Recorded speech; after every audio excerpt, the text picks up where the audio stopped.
Le chat sauvage est un excellent chasseur d'oiseaux. Il est agile, a des réflexes incroyables et peut attraper l'oiseau avec qui il ne s'élève suffisamment haut pour être hors de portée des griffes du chasseur à fourrure. Le chat a repéré tout un groupe d'oiseaux et attaque avec détermination. Il célèbre sa victoire, la chasse est fructueuse et l'oiseau appétissant est déjà dans sa gueule. Mais le chat a sous-estimé les oiseaux. L'aigle était trop près. Le chat ne s'est pas rendu compte tout de suite que cet énorme oiseau le visait lui. Le chasseur s'est transformé en proie. Le chat s'enfuit, il est vraiment très rapide et parvient à esquiver le lancer de l'aigle. Mais l'oiseau ne se contente pas d'un seul coup. Il descend et répète l'attaque. L'aigle est prêt pour un dangereux et long duel. Au final, il attrape et écrase le chat au sol. Les faucons sont nettement inférieurs aux aigles en taille, bien qu'ils soient leurs plus proches parents. Cette grande différence de taille s'explique par des tactiques de chasse différentes. Les aigles s'appuient sur un puissant coup d'écrasement. Ils sont rapides, sans aucun doute. Mais ils ont l'habitude de résoudre le problème de la subsistance à l'aide de la lutte. Des griffes et des coups de bec. Les faucons opèrent différemment. Ils attaquent leur proie en piqué à la vitesse de l'éclair et évitent les longues batailles. Ils ont donc misé sur la vitesse et la manœuvrabilité et sont devenus plus petits et plus légers. Mais pas plus faibles. Ce pauvre petit labrador pèse environ 30 fois plus qu'un faucon. Mais cela n'arrête pas l'oiseau. Le chien n'a pas compris à qui il avait affaire. L'agresseur à plumes s'approche du chien sous différents angles, change la direction de l'impact, gratte encore et encore. Il n'essaie pas de chasser le chien ou de le manger, il lui donne simplement une leçon de vie importante. La taille de l'adversaire n'a pas toujours d'importance. Il est plus important d'avoir un esprit combatif, et le faucon en a un comme ça.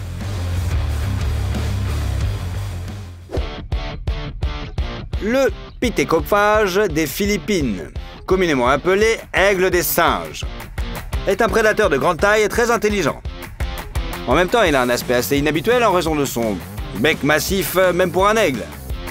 On dirait qu'il ressemble un petit peu à une coiffure d'hipster, n'est-ce pas? Peut-être deviendra-t-il un jour à la mode. Cet oiseau ressemble à la harpie en ce sens qu'il préfère lui aussi voler dans les forêts denses. Avec un corps relativement grand, l'aigle des singes n'a donc pas de si longues ailes. Mais leur force est suffisante pour permettre à l'oiseau de manœuvrer entre les arbres à une grande vitesse et de frapper sa proie comme un éclair gris.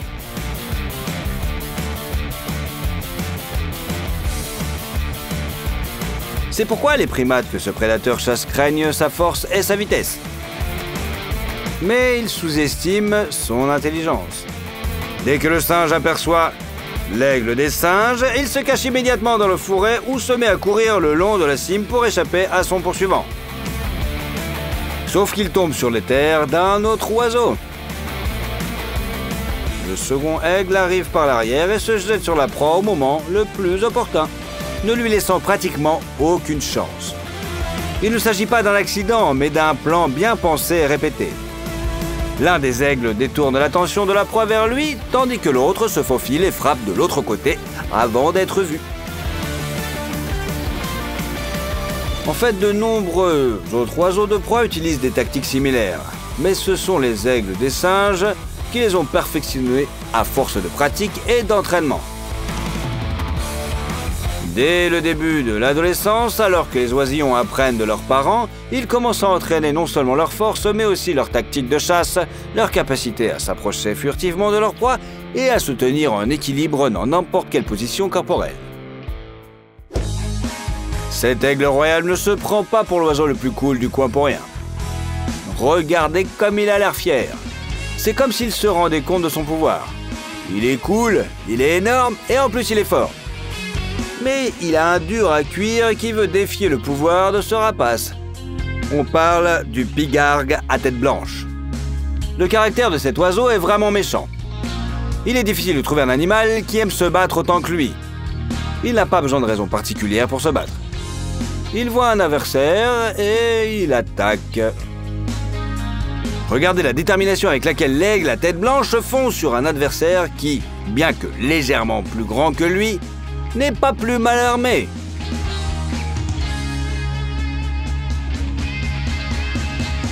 L'aigle royal est surpris, mais il réagit à temps et évite d'être touché aux yeux par les griffes de son adversaire. Quant à notre héros, il tente de s'enfuir après l'attaque. Apparemment, il n'est pas prêt pour un combat prolongé. Bon, ça se comprend. Et vous? Vous êtes pour qui alors? Pour le premier ou pour le deuxième? Dites-le dans les commentaires ou pas. Les cas de collision entre aigles à tête blanche et d'autres grands oiseaux de proie sont assez nombreux. Il s'agit probablement de l'espèce d'oiseau carnivore la plus conflictuelle. Bien sûr, nous n'avons pas essayé de recenser les différentes espèces d'aigles, mais l'analyse des images du mode de vie de ces oiseaux de proie nous indique exactement cela. Les affronter est assez difficile, même pour les espèces de grande taille. Bien sûr, un autre rapace est conscient des tactiques de foudroiement depuis le ciel, il a donc plus de chances de repousser une attaque.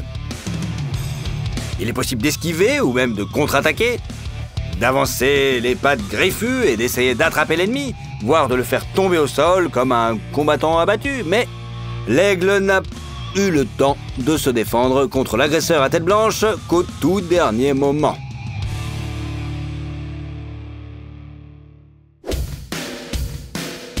Les caméras ont filmé un cas où notre aigle à tête blanche a dispersé toute une bande de vautours. Les oiseaux étaient assis sur le rivage quand soudain ce bandit les a attrapés, attaqués d'en haut. Les vautours ont réagi instantanément et ont réussi à éviter les griffes du prédateur. Ils se sont dispersés dans différentes directions. Aucun d'entre eux n'a osé se battre contre un tel adversaire. Et honnêtement, on peut les comprendre. Il ne s'agit même pas de lâcheté ou de prudence, mais d'un refus banal de s'associer à des salauds. Après tout, il est difficile de trouver les mêmes amateurs de combat, même dans un bar de motards. Et ce, malgré le fait que la compétition entre eux soit très sérieuse. Mais c'est l'aigle à tête blanche qui a la réputation d'être l'oiseau qui se bat le plus souvent avec ses semblables.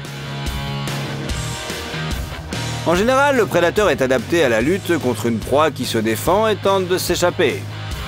Mais combattre un autre prédateur est différent.